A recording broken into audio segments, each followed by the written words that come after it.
You know that feeling when someone shows up for you just when you need it most? That's what Uber is all about. Not just a ride or dinner at your door. It's how Uber helps you show up for the moments that matter. Because showing up can turn a tough day around or make a good one even better. Whatever it is, big or small, Uber is on the way. So you can be on yours. Uber, on our way.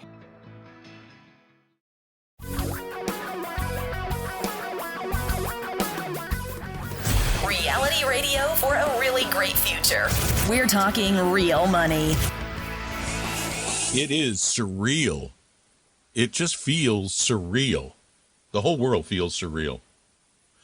It really does. And what a bad quarter for investors. It's just been awful. I just hate it. By the way, this is Talking Real Money, the show, the radio show, soon to be a podcast.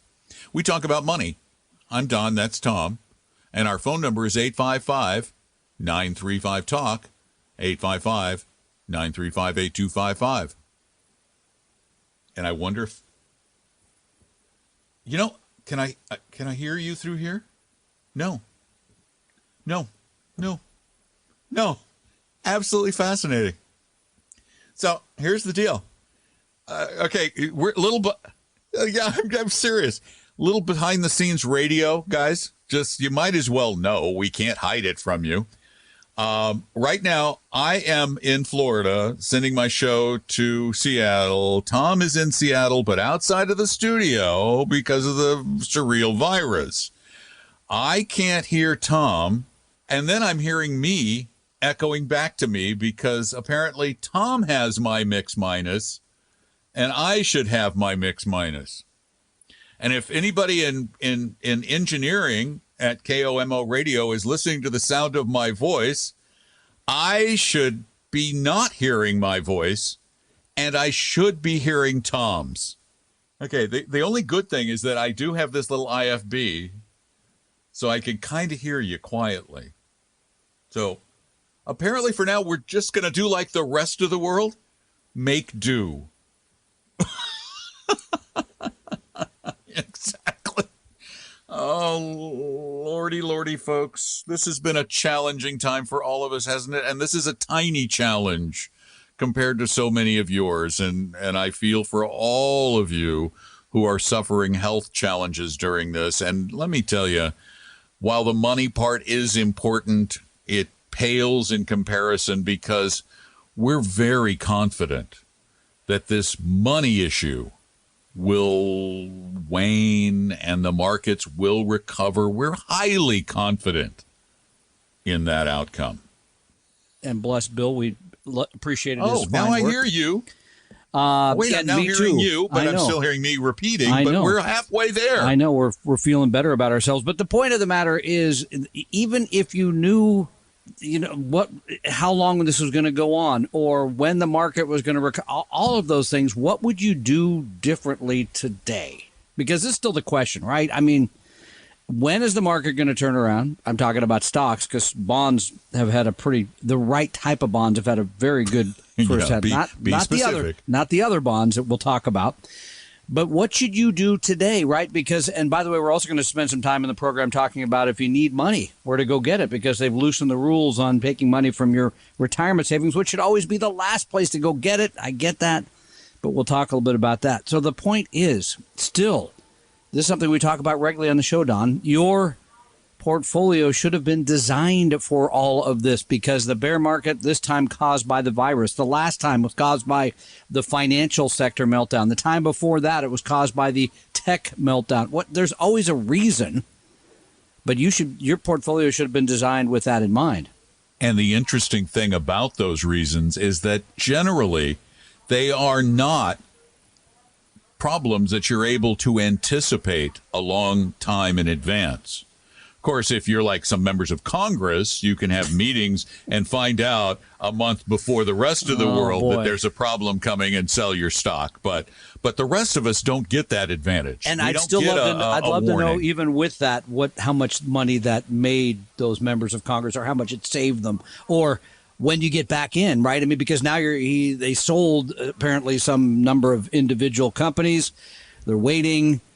when are they going to jump back in? This is always the conundrum. It's really interesting, though, to see, though, that it's not only a U.S. senator, but a U.S. senator who's married to the president of the New York Stock Exchange. Yeah, that's a little. Did you get? I don't think you gave the number, did you? Out. I did. 855-935-TALK. 855-935. We're gonna have to rely on the old 8255. Last week. No, we got it. No, we're high tech thanks to Kelly. Oh, okay. We are high tech. We got a caller, but we don't have time. No, but I just want to make sure that we have some sort of connection. Oh, we do have. Oh, yeah. Look at Kelly, such a nice person. I know. Kelly's good at this. Rescuing us. Now, if we can just fix my mix minus, this will be like a perfect show. It could get better after the break. No, because lunch is not delivered with this. So sorry, it won't be the perfect show. 855-935-TALK is our number. 855-935-8255. It is your money. It is a big part of your life, and we really want to help you deal with it better.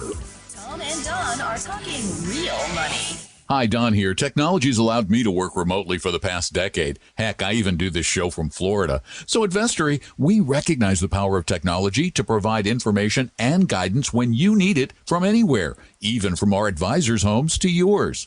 When the markets seem to be rising, actually have risen, investing feels easy. It's times like these that separate the real investor from the players, and most advisors, well, they're players. At Vestory, we build portfolios for markets just like these and provide the ongoing counseling needed to remain disciplined through worrying times based on decades of scientific research, not seat-of-the-pants hunches or guesses. So if you're worried about your portfolio's future, you need a 100% fiduciary advisor like us to guide you through the troubled markets based on your needs, situation, and personality. Go ahead and set up your appointment with a Vestory advisor right now. Call 800-386-3004 or visit vestory.com, VESTORY.com.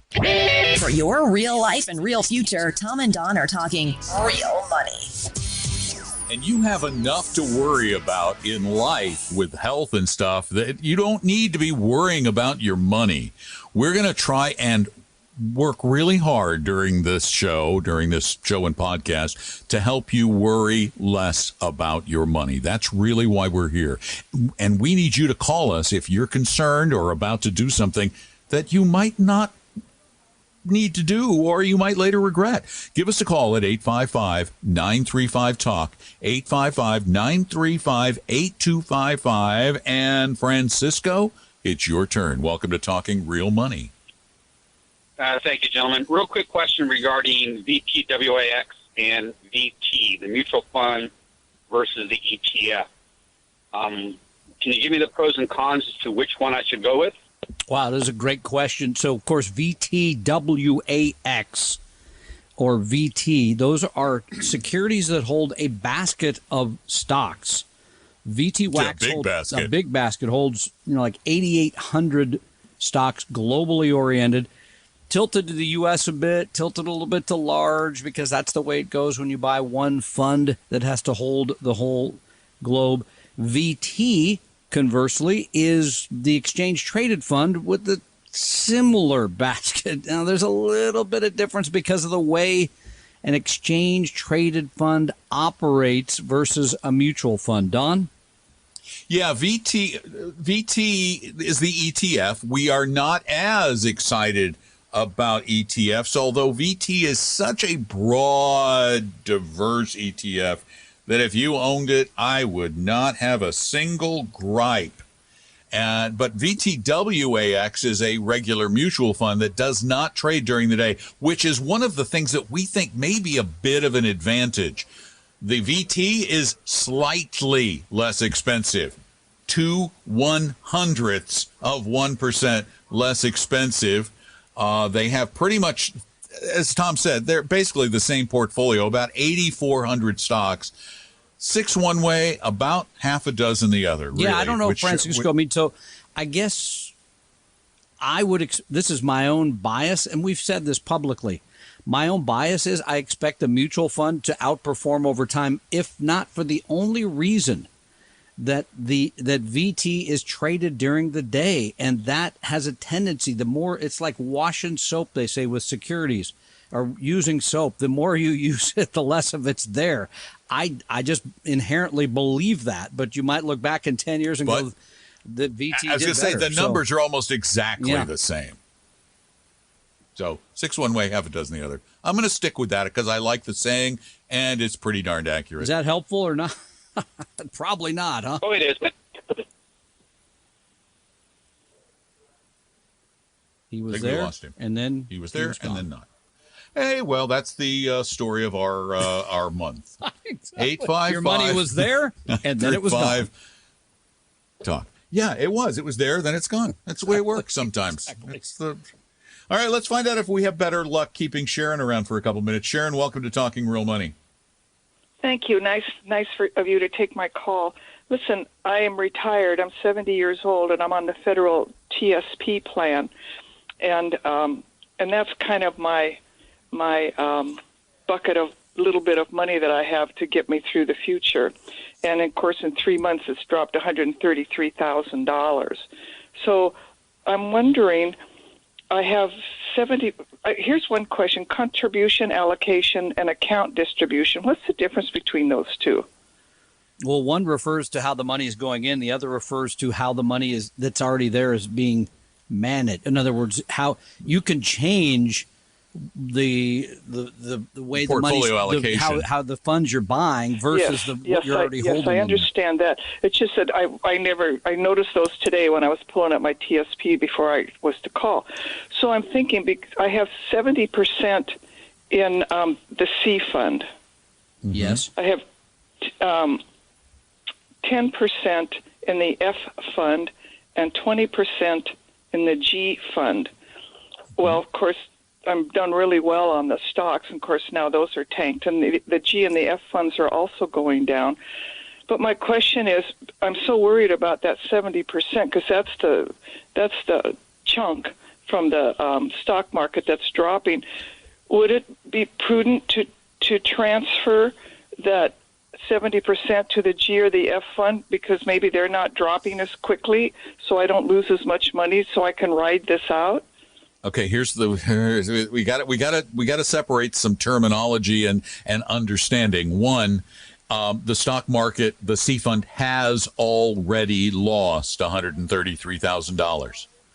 It's done. It's done losing that amount. We don't know if it can lose more or if it's going to turn around and go back up. We have no idea. Just because it's gone down doesn't mean it's going down. You should have an allocation that is appropriate for your ability to stand this volatility. So what I would suggest first, go to Talking Real Money and take our risk quiz, RISQUIZ. Determine what your proper allocation should be based on how you can handle it. Then make that allocation happen in the portfolio. But what you're saying, I know you don't think it, but what you're doing by pulling out and going into the G and the F fund is timing the market and timing it badly. You're selling low, and then when the market goes back up, you'll say, well, I want back into those great stocks, and then you'll buy high. That's a surefire way to lose money. And what is your allocation to the? It's 70-30. So you're 70% in stocks, 30% in bonds.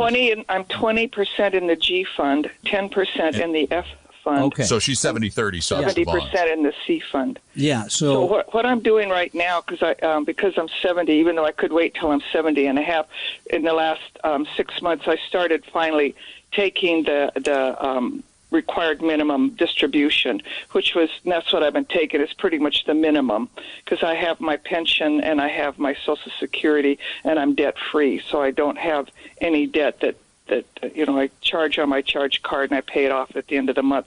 I own my condo, so we want to mention a couple of things here, Sharon, just for the audience too. Number one, recently at the end of last year, legislation was passed and signed by the president that allows people to wait until age 72 to take required minimum distributions. And then with the new CARES Act that was just passed, they actually are allowing people to not take required minimum distributions at all in 2020. So if you didn't need the money, I would say let it grow. I'm in complete agreement with Don.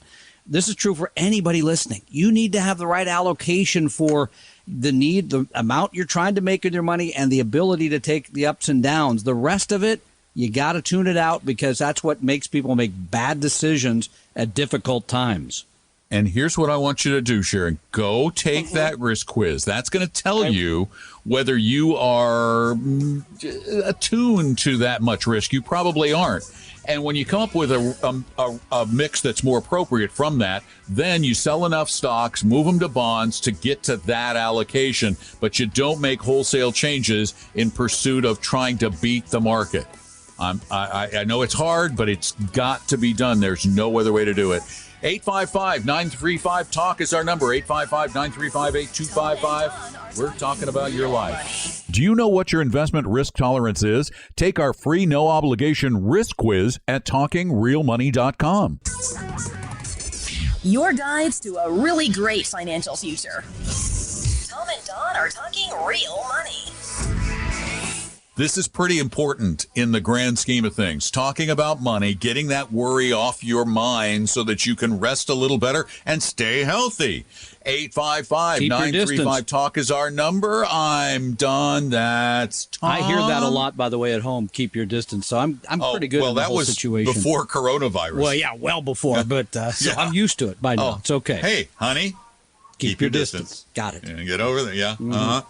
You know, we need a little in-house social distancing. Exactly. Can you go to the office today, please? Every day. That's the demand, as you well know. Honey, I'm violating the law, and I want to stay with you. Mm-hmm. 855-935-TALK. Hey, Carl, welcome to Talking Real Money. Hi, Carl. Nice talking to you guys. I just have a question, and I think I already know what Don's going to say, but I'm going to ask anyways. I was looking. Carl? He was Lou. He was there Lou. he is again. Carl, go ahead. Okay, Carl, we heard you were Lou. Oh, okay. I was looking to invest money into the cruise stocks because of how low and cheap they are right now. Carl, if you do that, we're going to have to tell you your ship has not come in, that there are shoals ahead of you. I'm going to use every bad pun there is. Humor bad. Yeah. Okay, Carl, couple things. One, you now stepped into the gambling zone. Now you're a gambler and not an investor. We have no idea. First of all, we'll go, and there's a great example this week that we hope to get to on the show. Oh, yeah. A Chinese coffee company. But we do not believe that you, Carl, or anybody else really listening should own individual stocks. Individual stocks have the risk of default, which, frankly, the cruise industry, I really wonder if it's ever coming back, but I'm not smart enough to know. I don't know that, but maybe. That is, but you know, the fact is that is a possibility. Yeah. I mean, right now, I've talked to a number of people who said, I will never get on another cruise ship. Never. So even there could be some that go totally bankrupt. You lose 100% of your money. Yeah. Too high of a risk. Makes sense. Yeah, I appreciate it. That's why I called first before I did anything. I would say take your money. By the way, this is a great time to buy stocks in general. Yeah. I'm thrilled. Next week I get to make my 401k contribution. I can't wait. Come on, hurry. Because you're buying low. No question about that. But at the top of the show, we talked about VTWAX, which is a globally diversified portfolio of about 8,800 securities, which you're buying now at about 25% off from the high. Yeah, I would do that all over. And wait, even better, Carnival is in that portfolio. So you can say you were really smart and you bought Carnival right at the bottom. That's good to know. Thank you very much, guys. Thank you, Carl. You. 855-935-TALK is our number. That's one of the greatest things about a total market fund is that you can play little mind games with yourself. You can say, I bought X at the bottom. Well, or you can go, I own X, I own Y, and I own Z. When they allow it again, when you go to that next cocktail party sometime in the summer of 2022, you can say, oh, yeah, I bought Carnival. Oh, yeah, right at the bottom. I got right in. You betcha. Or how about particularly if you're dollar cost averaging in like through your 401k at work or something? How about Boeing or other? We'll talk about Boeing here in a bit too, because they're going to buy people And if out. any of these companies go bankrupt, then you can just say, "Yeah, I only had a little tiny bit of it, so it really didn't affect me." That would be the Works party in the both summer ways. of 2023. That's a different party. It's the perfect setup for you. It really is. And by the way, coming up in a little bit, we have some really great advice on what you should be doing with your portfolio right now if you're an individual stock investor. You don't want to miss that. 855-935-TALK is our phone number, 855-935-8255. And by the way, if you can call during the show, which is on Saturdays from noon to 2 Pacific, 3 to 5 Eastern. You can also call 24 hours a day, 7 days a week, and we'll answer questions on our world-renowned and world-listened-to podcast, the Talking Real Money podcast. We turn the show into a podcast, and then I do a bunch more. Tom does one every week. So stick around. We'll try to make life and money make a lot more sense so you can sleep at night and worry about protecting your health. Tom and Don are talking real money. Download the advisor interview form and find out if your advisor's a fiduciary at TalkingRealMoney.com.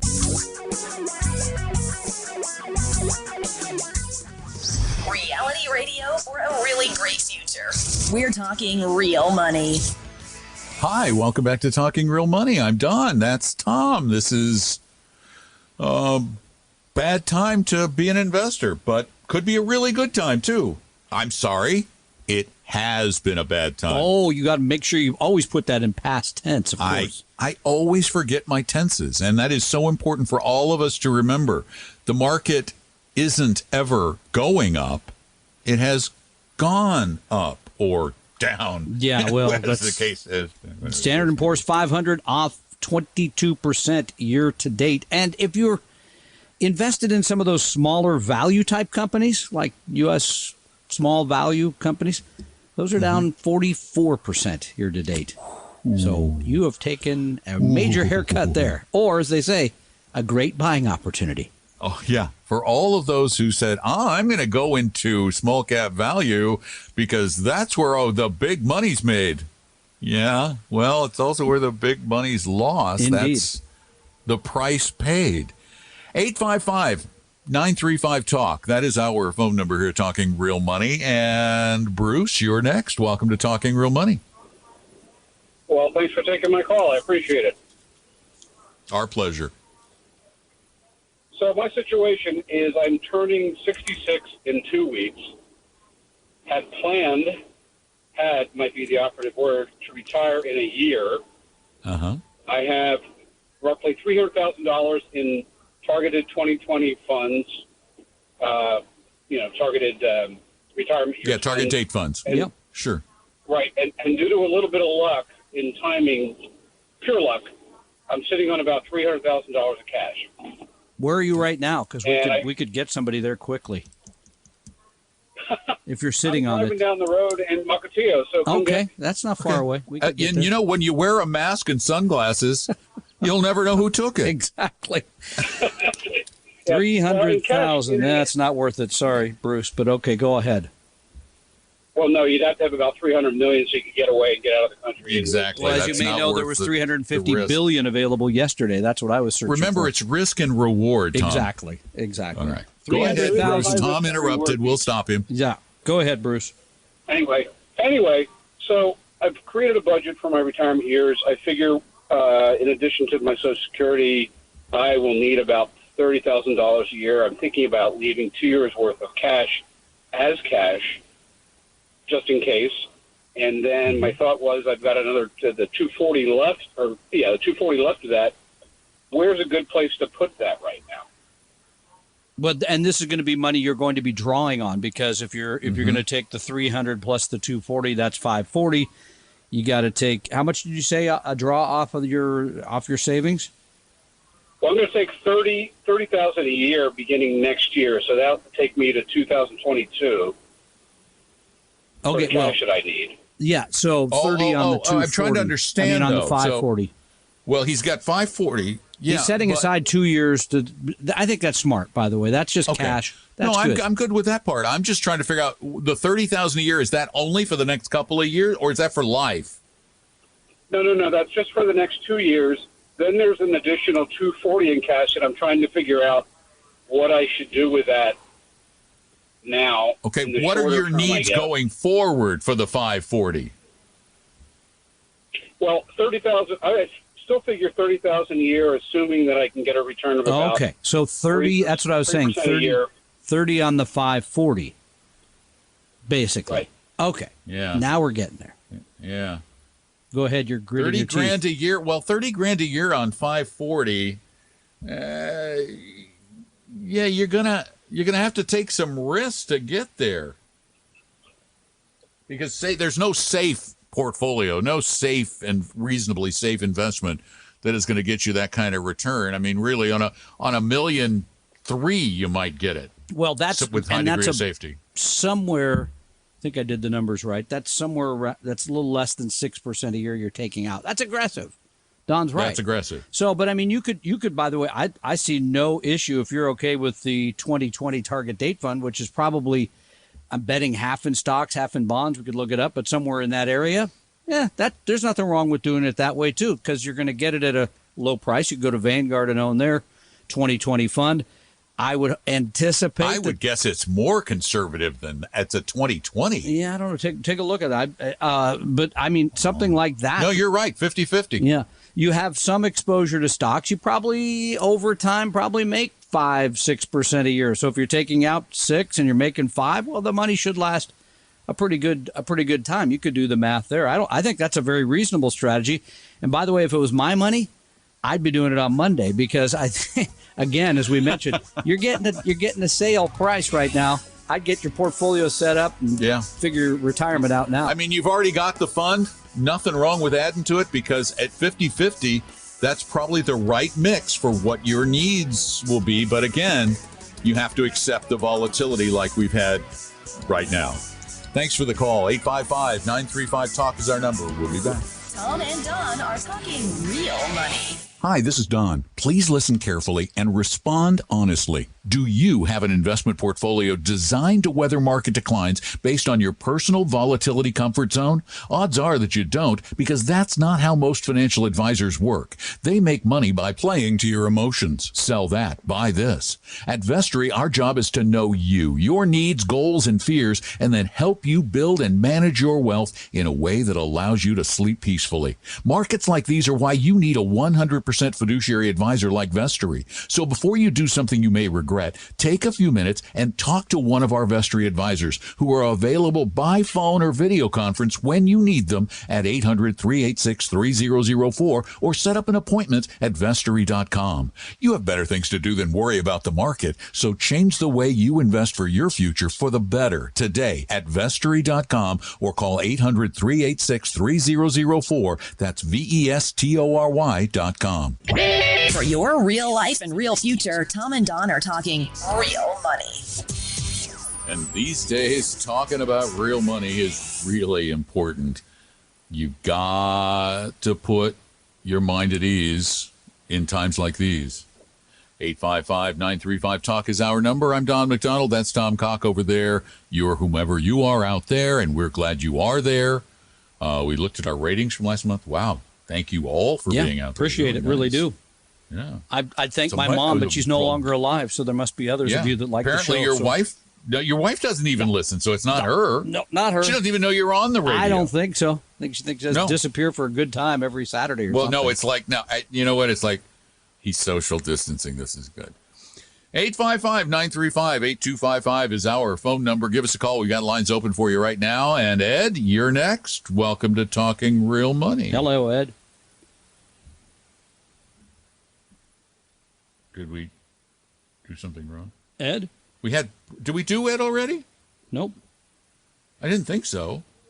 No, but Ed. I've lost Ed. my mind. I've lost my mind before. Oh. So as long as you haven't lost your lunch, I guess it's okay. We lost Ed, but I mean, this has been one of the questions that come up a lot. You already heard it a bit at the beginning of the show, kind of like, stocks are down. Kind of, what do I do now? How do I deal with all this? Right? We've spent some time on the podcast. You've done a great job almost every day telling people, here's how to have a plan and here's how to do it, et cetera. But I except for Friday when I made fun of a hedge fund manager who claimed he called the market. So I had to watch that show about the Tiger guy instead, so I didn't get a chance to listen to the podcast. So. Oh, fine. Yeah, sorry. Oh, fine. Tiger Boy, more important You're than number Don. 2, Tiger King, I think it is, or something. Anyway, call him Tiger Boy. Yeah, so we're in a bear market, and what do you do if you're in a bear market? Well, you don't do one thing that we have spent a lot of time talking about, and that is sell your stocks, because you don't want to sell something after it went down, right? Well, wait. Are we talking about individual stocks? Well, I don't know which way we're going. But you don't want to sell your stock portfolio. But yes, if you held individual securities that were like legacy type positions, you had to own Microsoft for the last 10 years, whatever it is, and it went up, and now it's gone down. So now that you could sell them with either a small tax hit or no tax hit, that would be a great idea here. You could then move into a diversified portfolio. Right? Even better. If you got a tax loss, that's even better. You can get out of these stupid individual stocks that we're opposed to. And you can use those. Anyway. You can carry forward those losses for years. I believe the guy living at 1600 Pennsylvania has like $500 million in carry forward loss. Some ridiculous number. You mean the non-masked man? Exactly. If you're not going to wear the mask, but he will take the tax breaks. Tan lines. Yeah, exactly. So 855-935-TALK is our number. 855-935-8255. And Leah, you're up next. Welcome to Talking Real Money. Hi there. Can you hear me okay? We do. Yes, we can. Okay. Great. Because I have a first and second mortgage, and I'm getting a settlement of about $40,000, maybe $50,000, and I've paid off most of my debts already. However, I just was curious if I should put that money towards my second mortgage. Well, what's the interest rate on it? Yeah. That one, it's a modified loan, so I'm only making half payments. It would have been paid off in 5 years, but it's going to be about 23 years before it'll be paid off. I've called them and asked. Right, but what's the interest rate on it? It'll basically, I really don't know the interest rate. That's something you're going to need to know before you can make a decision. And with the settlement you're getting, do you have an emergency fund, for example, some money set aside should something, you lose your job or have another emergency that comes up? I have a little bit. Well, I do have some set aside. How much? Like 10,000. How much do you spend every year? What do you earn? What's your spending a year? Well, I'm disabled, so I get disability. And my husband only makes about 50,000. Okay. You probably should have 25,000. Yes. Sitting in an emergency fund. Okay. Yeah, I would say that would be my starting gambit. You need to know the interest rate on any debt you owe, because you don't want to take that and pay that down if it's inexpensive money, right? You don't want to if you're only paying 3 or 4%. I'd say anything under 5, maybe not. But my guess is on a second, particularly one that's restructured. Pretty low. How old it? I'm sorry. I've had this since probably 2003. Then it's probably higher. 2008. My guess is it may be a 7 or 8% note, and if that's the case, I'd be tempted to pay it off. I would add to my emergency savings, and then I would pay down that second, as Don said, especially if it's north of 5%. Which I bet it is. Okay. On a second. And then I have one more question. So I have a mortgage that will be paid off, the primary, in 13 years, and then I'll have a balloon payment from the modified mortgage of $39,000 non-interest bearing, which will become due at that time. The interest rate's going to max at 4.1%, and it's at 3% right now. And that was put in the bank. Is that on the second or the first? That's the first. That's great. Maybe I should pay. Yes, that is. Well, I want to pay it off sooner, obviously. Yeah, I don't know, but don't worry about paying off your first mortgage. Leah, don't worry about paying off that first. That's a great rate. I'm a little confused. How big is the second? How much do you owe on the second? 42. And it's been 47, 42 for the whole time. Yeah, because you've got this modified payment plan where you're not paying anything toward And the it's half. principal, which is why you have a balloon at the end. The balloon at the Well, end, that I was wouldn't for the worry as first much part. about, but I think I would probably take half, 2/3 of that money. What do you think, Tom? I think that's about right. I would set Pay more off. aside just for whatever comes along. One of the things we're learning right now is that people don't have a lot set aside. They're finding out that they may have to take money from their 401k. They may have to borrow some other place. So it's good to have that emergency. I would add to that a little bit and then knock down that second note, which, as Don said, probably is in the 5, 6, 7% range. And the other good thing about having that emergency pool is that when you do in 13 years pay off that first and you haven't used that emergency money, then you can use that toward whatever's left on the second on that balloon. Okay. Okay? Okay, that makes sense. Good luck, I Leah. can do that. Okay, Thank you awesome. so much. Thank you so much. Take care. Bye. 855-935-8255. That's our number. We are also talking a bit about surviving this bear market. And one of the other things, and we'll go ahead and give credit here to Jason Zweig, who had a great piece, I think, today in the Wall Street Journal about this. And one of the things he said, when you're dealing with a bear, what's the first thing that they tell you to do if you're out in the woods, you see a bear, right? You make yourself appear. Shoot it with bear spray. Exactly. Use the hand sanitizer very nicely. No, you simply make yourself look bigger, which is something I've been doing well for the last quarter century. But despite no, in all seriousness, the idea here is with your money to look at the fact that I was going to say, how do you make your portfolio look bigger when it's smaller? Because I love this site. I looked at it today, OpenSocialSecurity.com. Spelled just like it sounds, Open Social. You go there and they do a very quick look at your Social Security benefit. But here's the part that gives you some comfort. They show you in total what you and your spouse are likely to get from Social Security. That makes you look bigger because now all of a sudden your portfolio that you thought was only $500,000 is really 1.6 or 7 because you got this huge amount in Social Security that you're going to be taking out over the next 25 or 30 years. So I Psychologically, can kind of think of that make you better. as real money. Exactly, and it make you feel better and keep you from doing bad things to your portfolio, which we've heard from several of you that you want to do today. Yeah, like buy cruise stocks. Please don't do that. 855-935-TALK. 855-935-8255 is our number. Please call as we really want to help you make money easier to deal with. Tom and Don are talking real money. You know, for the last decade or so, you've probably thought, hey, this investing in stocks is easy. Look, you put money in and it just goes up. That's not how it really works. Investing properly requires some work and often some guidance. And if you're looking for that guidance from a fiduciary, a 100% fiduciary, get in touch with Vestry. Go to Vestry.com or call 800-386-3004. We hope you realize that the information provided on Talking Real Money is for educational and hopefully enjoyable purposes only. Providing personalized financial planning or investing advice takes time, so please consult with a really good fee-only fiduciary investment, tax, or legal advisor. We know a good one. Investing must always involve risk. In other words, you can and probably will lose money at times. Also, as much as you want it, no one can accurately, consistently predict the future. So past performance doesn't tell you a darn thing about what the future will bring. Unlike many other programs that say something similar, Talking Real Money is not trying to get you to buy or sell any financial products or securities. Instead, the program is provided as a public service by Vestry, a fee-only registered investment advisor. Thanks for listening, and please visit TalkingRealMoney.com for more information and disclosures. Are we done now?